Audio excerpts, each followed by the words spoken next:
For years, Cody Brown existed as though the rules were made for everyone else. 4 wives, 18 children. A national TV following monitoring his every step. He referred to it as a spiritual calling. Some referred to it as control. But today, the man who built an empire of love and devotion stands in a place he never imagined he'd be, inside a courtroom, amidst silence. This is not a family gathering, not a TV confession. This is serious, legal, unyielding, and the price, everything. The documents are on the record. The claims are piling up: custody, support, property, promises broken now set in ink. And behind each file, each affidavit, is a wife who had enough to say. Christine walked away. Janelle trailed behind. Meri vanished without tears. Even Robyn, his former faithful confidant, is silent today. Cody isn't losing only his family. He's confronting the harsh reality that no spiritual connection can shield him from legal repercussions. No longer is this reality TV. This is reality under oath. And as Cody Brown sits in court, one question lingers. When the cameras turn off and the truth takes the stand, what will be left of the man who thought he'd never fall? There are few things more painful than watching a man unravel in slow motion, publicly, completely, and with no one left willing to catch him. For over a decade, Cody Brown built his identity around control, charisma, and the image of spiritual leadership. He called it faith. He spoke of it as family. But now, as his name rings from courtroom walls and legal documents carry the burden of years of decisions made in secret, the myth of the man begins to break down. It didn't begin here. No, this reckoning started low-key, in embarrassing moments of silence, in the expression of disappointment on Janelle's face, in Christine's panting when she finally gave up trying, the way Meri would sit at the perimeter of family events like a stranger in her own house. The breakdown wasn't immediate. It was a gradual implosion, years in the process. And the way with most implosions, nobody notices the complete destruction until the dust eventually clears. And now, the dust has settled. And all that is left is Cody, alone, not sitting on his porch, not reigning in his cul-de-sac kingdom, but standing in court. At first, the headlines hinted it hints that rang too wild to believe. Court appearances, forms, custody struggles, support disputes, economic vulnerability. A man who once spoke with the force of a prophet now was subject to legal arguments couched in dry, clinical terms. Language such as plaintiff, respondent, non-custodial parent, and assets not disclosed. Language he never imagined would apply to him. This was not about love anymore. It wasn't even about marriage. This was about consequences. The fact is, Cody never imagined it would come this far. He thought that spiritual marriages would protect him from the real world in terms of accountability, that his status as the father of 18 and the leading man of a successful reality show would keep him above criticism, that his wives, regardless of how miserable, would remain tied to him through guilt, creed, or exhaustion. But every man who constructs a kingdom upon ego soon finds out what happens when the foundation starts to decay. Christine was the first one to depart. But it wasn't the departure that shocked Cody. It was how strongly she did it. She didn't collapse. She didn't cling. She walked, and she didn't glance over her shoulder. And when she departed, she took something away from him that Cody hadn't known he could ever lose: control of the story. All at once, readers weren't seeing a benighted husband. They saw a man losing his grip.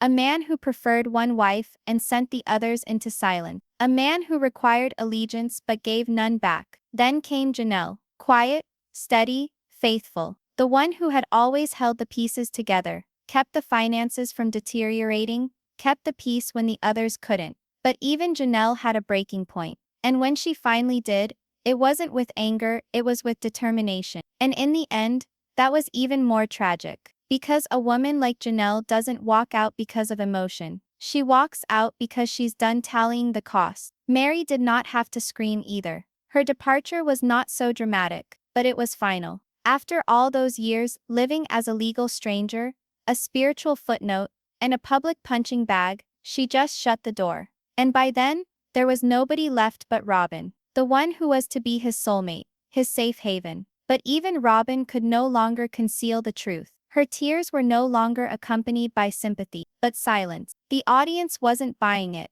and maybe neither was she. The family had broken down. The show had deteriorated from inspiration to spectacle, and the once admired patriarch found himself not only broken, but exposed. And then came the court filing, child support, custody arrangements, divisions of assets, accusations of income laundered through LLCs and production deals, questions regarding where the money from TLC had ended up, and why certain wives appeared to be beginning anew with nearly nothing. Lawyers started asking questions that had been floating around in fans' minds for decades. How much did Cody have control over? How much had he vowed? And how much had he made off with? Courtrooms are not television reality shows. There are no confessionals, no producers to make the edges less sharp, no slick edits, only truth, no matter how uncomfortable. And for Cody, that truth became an unwelcome guest. The hearings were subdued at the beginning. Minor filings, motions, petitions for mediation, but it escalated. One paper built on the next. One accusation bred 5 questions. The man who had always answered to his own principles now had to answer judges, attorneys, and precedent. The man who used to call for accountability from his wives was now facing it himself. And the cameras weren't present, at least, not the TLC ones. But the public still watched. Through leaked filings, through court documents, through social media analysis and speculation. And each piece of information made the story fans believed they already knew even more believable. They learned about late payments, about disputed timelines, about property in Robyn's name, about production income never equally divided, about legal gray areas on his spiritual marriages, about the children in the middle, not just emotionally but legally. Cody did not see this coming. He had defined himself as different from the norm, as one to defy norms, as one to hold his ground when judged. But now it was the system he had always spurned that was judging him. And the hardest part, it wasn't the legal punishments, it was the silence, the fact that no one would stand up for him. No wife huddled in the hallway, no daughter jumping to his defense on social media, no steadfast supporter seated in the gallery. Cody Brown once stood at the center of a family founded on faith, devotion, and love. Now he sits in a court constructed upon law, testimony, and penalty. And when the judge reads affidavits and lawyers haggle over figures and chronology, one fact becomes evident. This isn't merely about divorce. It isn't even merely about money. It's about what occurs when a man invests years of his life constructing a legacy, only to realize too late that he constructed it on borrowed time, broken trust, and foundations that won't support it.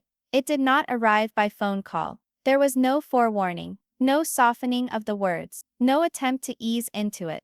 It arrived in the form of a knock at the door.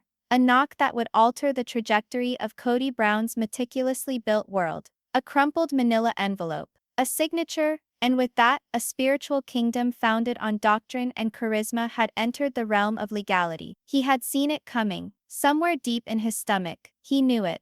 The tension with Christine wasn't emotional. It was functional. It was quantifiable. There had been secretive lawyer talk, vague social media messages, Hugh Windland's flippant comments on the internet.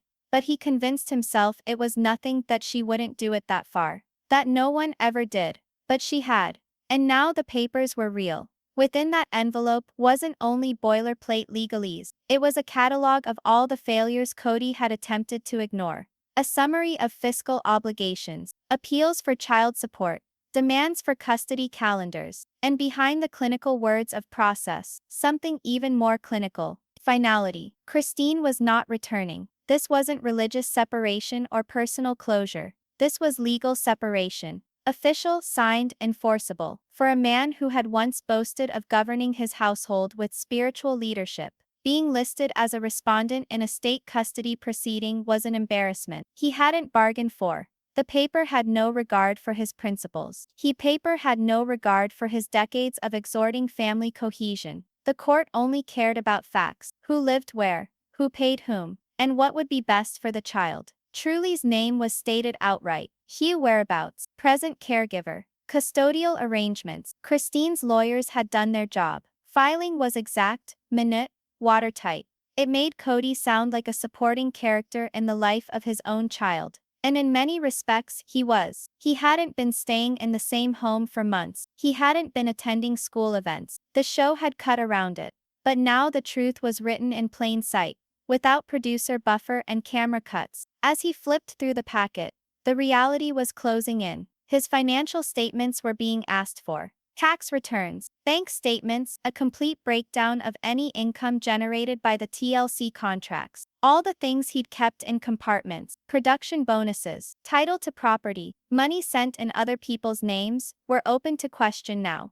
And the more he considered what might be uncovered, the more claustrophobic he felt. For years he had assumed that spiritual was code for untouchable, that his relationship fell outside of the rules most men operated under. But no one told the court about spiritual union. In the state's eyes, Christine was never his wife, and that technicality granted her strength he'd never dared to dream of. She wasn't seeking a divorce. She was seeking everything else on her own terms. The show had cast him as stretched to the breaking point. Overwhelmed, a man tugged in too many directions. But the filing presented a different portrait.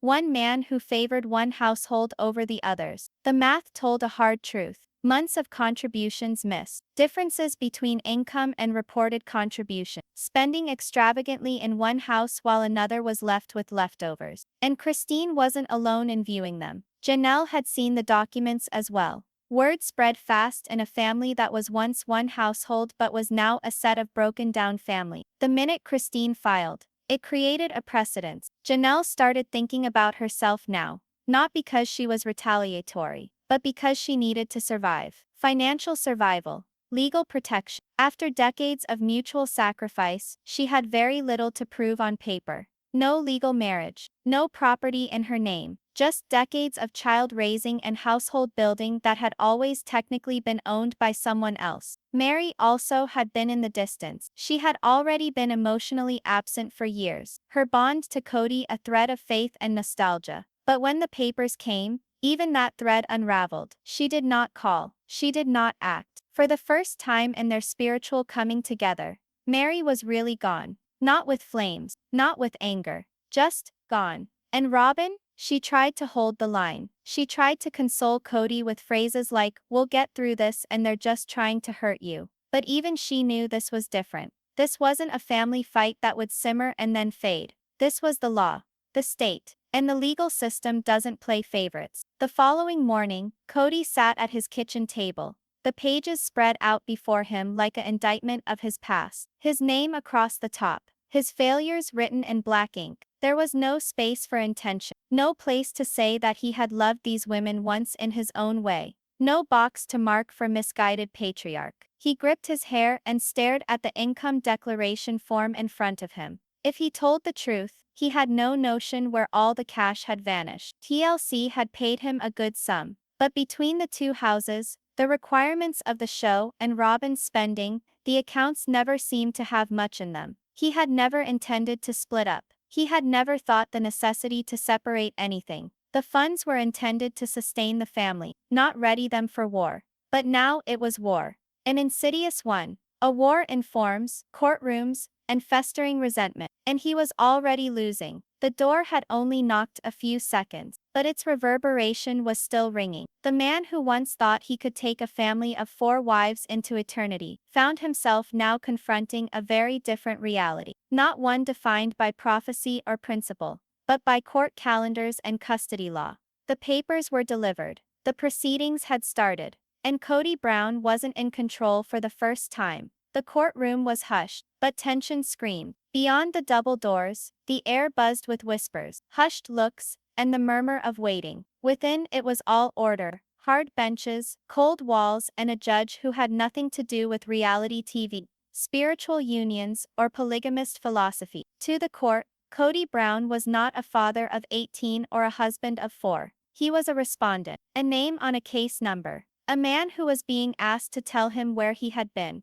where he had lived, and what he had done. It was custody day. The complaint Christine had made weeks before had blossomed into a hearing. It wasn't dollars anymore. It was time. Custody, rights, who had shown and who hadn't, who had packed lunches for school, who had gone to doctor visits, who had stayed home when the child was ill, who had been with their daughter when she needed them. It was an easy question. What was in the best interests of their daughter? And as the court pored over calendars, attendance records, and school documents, Cody was beginning to realize how invisible he had become. Christine arrived armed. Her attorneys brought out a timeline, illustrating her caretaking obligations for the last year. The school supported it. The doctor's office did too. And for each activity Christine had attended, there was one conspicuous exception. It was not an emotional onslaught. It was not founded on bitterness. It was founded on facts, on documents, on dates, on hard and inescapable facts. Cody's team attempted to argue for shared custody. They pointed to episodes, past holidays, moments captured by TLC cameras. But reality TV is not reality. What aired on Sunday nights did not always reflect what happened on Tuesday morning, and the court could see that.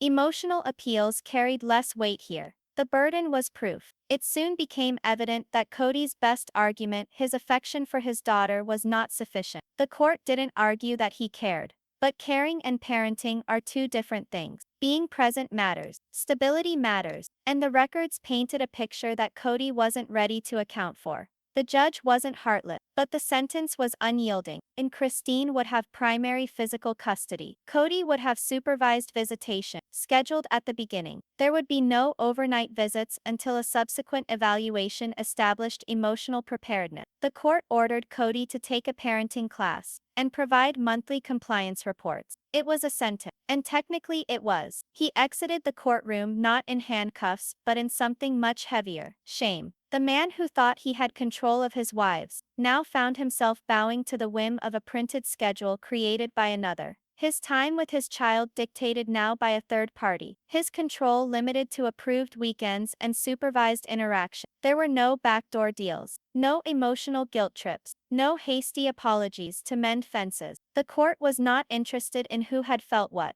only in who had done what. At home, Cody spoke little. The court order remained on the counter, for hours unopened. Robyn attempted to comfort him, but it seemed hollow. Now, for years she had remained a lone constant in the storm. But at this moment her presence served only to remind him of all he had lost. Christine was lost. Janelle was floating further with each day. Meri was gone. And now even his fatherhood was being regulated by law. He had spent decades managing the emotional script, apologizing when he should, deflecting when he could, demanding loyalty when he needed it. But the courtroom had no such leeway. It was neutral, unemotional, and mercilessly unforgiving of sloppiness. He had stormed in anticipating a battle. He had departed having hardly lifted his voice. Because the thing was, there was nothing to contest. Christine had been present. He hadn't. And the repercussions had come. Outside the courthouse, some reporters were waiting. Not official, just curious. Fans, bloggers,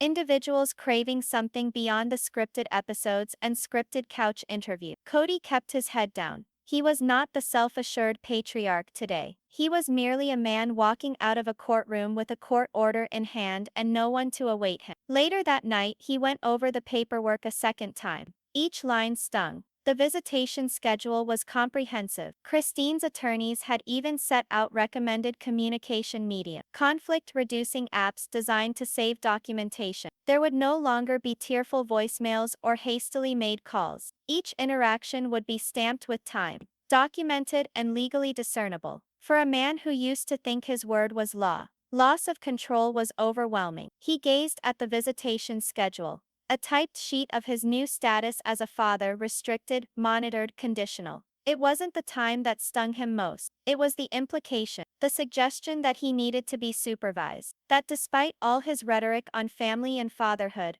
a judge had deemed that he couldn't be left alone. He questioned whether Christine had felt this sort of helplessness when she had pleaded for equality. He questioned whether Janelle had gazed at budgets as he now gazed at court orders, expecting fairness and getting silent. He questioned how many times Meri had sat in silence, knowing she was living in a house where her presence did not count. The penalties had come not all at once, but in fragments, and custody was just the start. The sun went down, and the house became still. The echoes of the courtroom lingered. The ring of the judge's voice, the rustle of the paper across the desk, the courteous but definitive tone of a system that wasn't interested in spiritual purpose or TV contracts. Cody Brown used to command a family with his voice, his will, and his presence. Now though, that voice meant nothing in court. His will didn't matter, and his presence, timed, scripted, and under supervision. Custody wasn't a judicial choice. It was a mirror. And for Cody, the image was almost too painful to endure.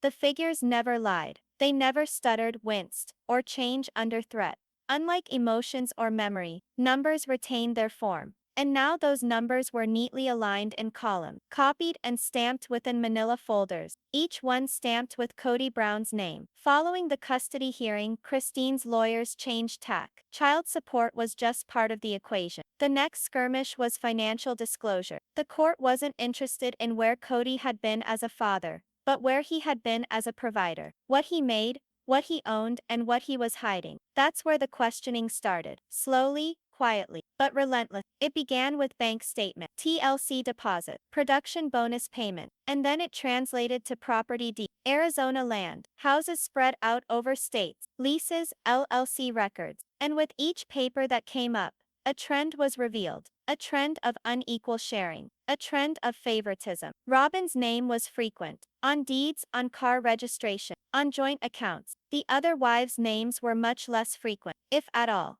Christine's attorney needn't have made a sensational argument. The papers spoke for themselves. They illustrated that while the Brown family portrayed itself as a common household, assets revealed something different. A story of centralization, of consolidation, of control. The house Robyn had been living in was titled an illegal entity Cody had partial control over. The down payment from a family account just before Christine had relocated out of state. The timing alone was suspect. Why had one wife been given a secure house, while another loaded a moving truck in silence? Next, the business filing. The family had done business in different names throughout the years. Brown Family Entertainment, My Sister Wife's Closet, Coyote Pass Holding, some dormant, others with a quiet existence. A forensic accountant, brought in by Christine's side, pored over the document, and followed irregular distribution. Checks from TLC had been divided, yes, but not evenly, not regularly, and not always transparently. Meri, Janelle, and Christine had all worked on camera, but when it came to payments on the back end, royalties and residuals, the books heavily favored Cody and Robyn. There were mysterious withdrawals, big transfers, and duplicated expenses entered under cryptic description, like production travel or family supplies. But Christine's crew was not looking for consistent vagueness. They needed transparency. The judge instructed Cody to submit a complete financial affidavit. All accounts, all assets, all business interests. And that's when the panic started to set in. He's stalling. He said he was confused. He accused accountants and old records. But the deadlines were stated clearly, and the court didn't have a lot of patience. Not revealing assets wasn't just infuriating, it was possibly illegal. Christine's pleadings increasingly used stronger terms: willful concealment, deception, financial manipulation. What had begun as a family estrangement was now flirting with the boundaries of lawbreaking. TLC also started to pay attention. The network kept quiet publicly,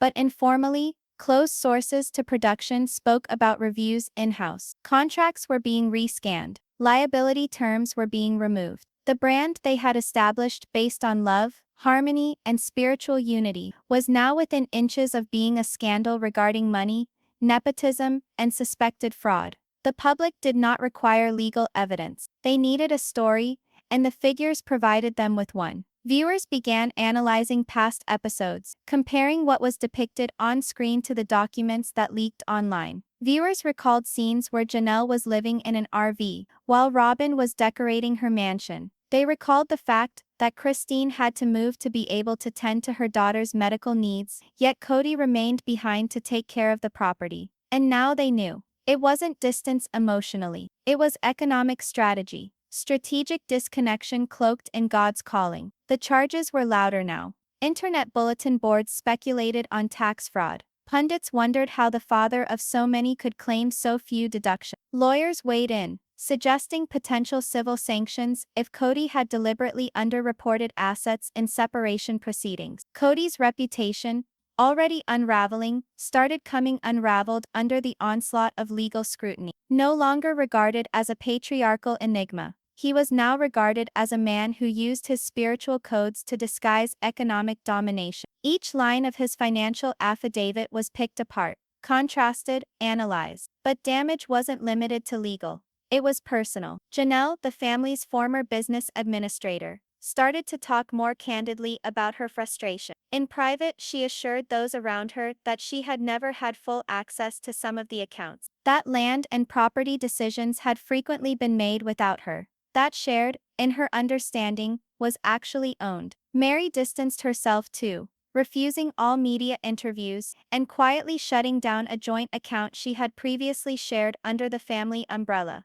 Christine, however, stood taller, her case turning into not only a legal fight but a message. A message to the other women, to the public, and most importantly to Cody. You don't get to negotiate the terms afterwards. The more they probed, the more Cody's defenses crumbled. He was no longer in charge. The story had slipped away from him. Now it was in the possession of accountants, court clerks, lawyers, and people who had watched every episode but were now witnessing the reality behind the cuts. He had thought he could talk over the repercussions, that the force of his belief could override forms, but it couldn't. Not any longer. The judge's most recent order was unequivocal. Cody was given 30 days to file corrected financial disclosure. He was instructed to appear at a mediation hearing over contested funds and bring an updated list of jointly held and personal assets. Non-compliance would initiate a formal audit and potential legal penalty. This wasn't a domestic squabble. It was now a court case with actual heft.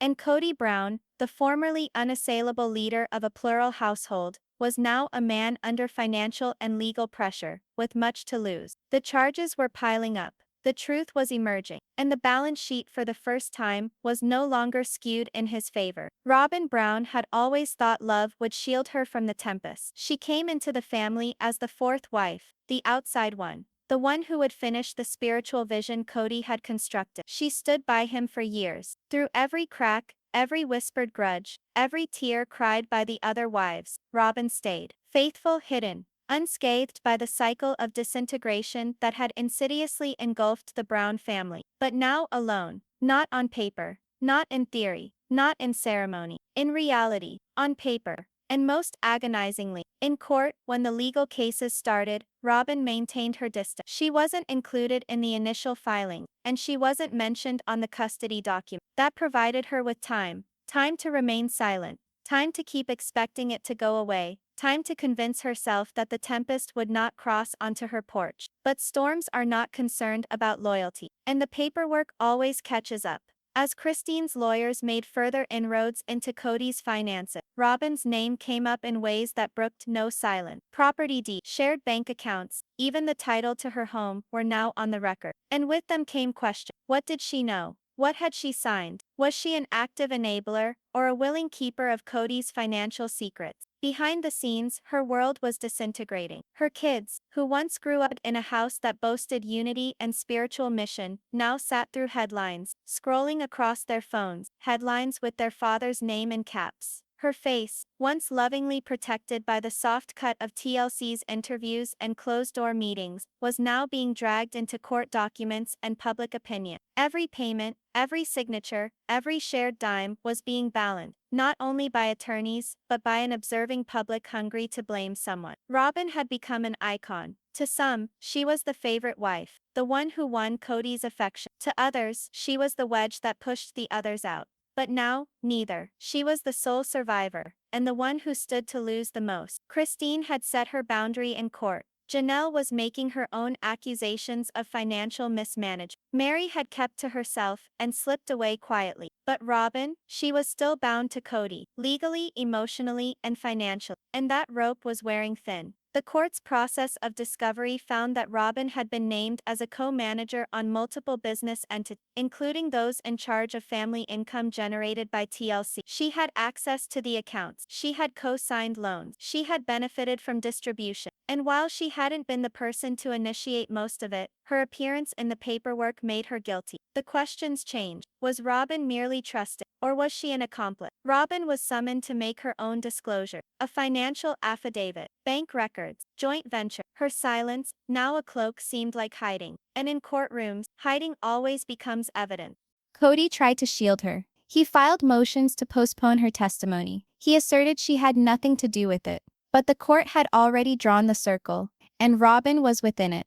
The pressure started to tell. Friends of the family have said Robyn had withdrawn her children from public events. She refused to answer producers' calls. TLC crews that used to work in and out of her house were rebuffed. The house became silent, then heavy. Cody, under increasing legal scrutiny, was no longer the husband she wedded. He was preoccupied, short-tempered, explosive. His mind was on defense, not domesticity. He snarled more, slept less, and the walls that once protected their secret nest started to resemble a gilded cage. Robyn had always been a believer in spiritual order, in destiny, in sacrifice, in Cody's leadership.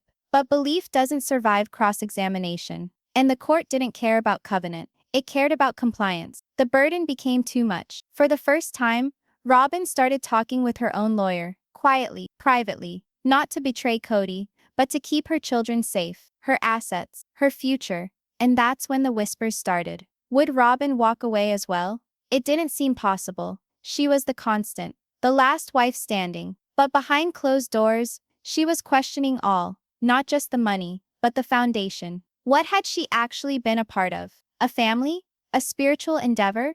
Or a system built to prop one man up and allow the women to pay the price? The press picked up on her silence. Tabloids were printing rumors of divorce. Legal bloggers argued whether or not Robyn could be subpoenaed to give evidence against Cody. Social media was merciless. One sis used every photo, every clip from the show, every instant of her standing up for him, was reposted, analyzed, reinterpreted. She was no longer a wife. She was a witness, and to be a witness meant having to decide truth or protection. Robyn did not respond to those questions in public, but quietly, her actions spoke. She retained her own lawyer. She started to transfer titles. She opened a personal account. Small steps but irretrievable ones. Not calls to battle, just provision for fallout. Cody saw, and the one who had dominated his family with spiritual conviction, now paced the walls of a diminishing home, knowing that his last devoted companion was slipping away. He pleaded, blamed the system, the court,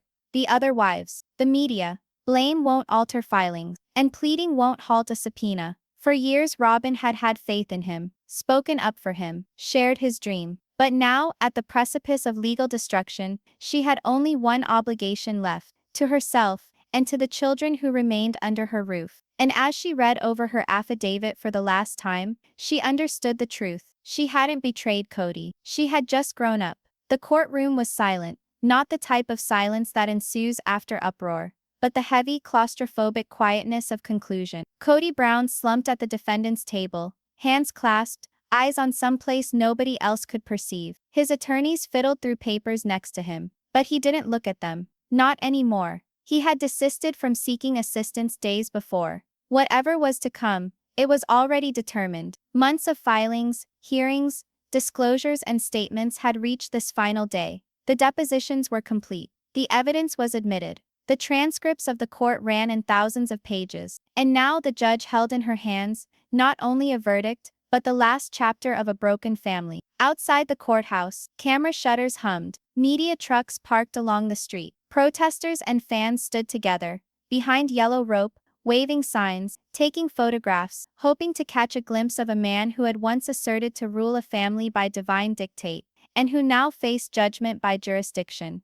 No wives stayed with him. No children packed the courtroom. Not even Robyn. She had sought distance, legally, emotionally, fiscally. Her lawyers had claimed irreconcilable financial and emotional strain. The motion had been approved. Cody Brown stood alone. The judge started speaking. No flourish to her voice, no bitterness, no sympathy, only the measured tone of justice meted out at long last. She recited the findings: mismanagement of communally held assets, inconsistencies in reporting, shared income, failure to maintain certain child support commitments, improper housing transfers made under spiritual, not legal claims of marriage. She didn't call him evil. She didn't call him cruel, but she made it abundantly clear. Cody's system of love had fallen short of the legal requirements for accountability. His spiritual marriages were not legally recognized, but the vows he exchanged in them had legal repercussions. The court directed a complete division of leftover assets, overseen by impartial trustees. Cody was ordered to give backdated financial statements to Janelle and Christine's lawyers. He was held liable for overdue support payments for 2 minor children. A lien was levied on one of his leftover properties to keep him in line. And the coup de grace, the TLC contracts that had paid for the Brown family for years, were formally subpoenaed for audit. With parts of previous payments open to retroactive claims by several parties, Cody closed his eyes, not because he didn't get it, but because he finally did. The empire he created, the show he believed in, the family he assumed would always revolve around him, it vanished, not in a night, not in a hurricane, but piece by piece, until the only thing left was a courtroom chair and the echo of a name that no longer held what it once did. Cody Brown. The man who previously sat in confessionals speaking of plural unity. The man who screamed in anger when his wives became independent. The man who faulted others when the cracks started to show. He was now a legal entity with responsibilities, debts, and constraints. His tale was no longer that of spiritual freedom. It was that of consequence. Outside the courthouse, news of the verdict swept rapidly through the crowds. Headlines splashed within minutes. Cody Brown found liable in family court battle.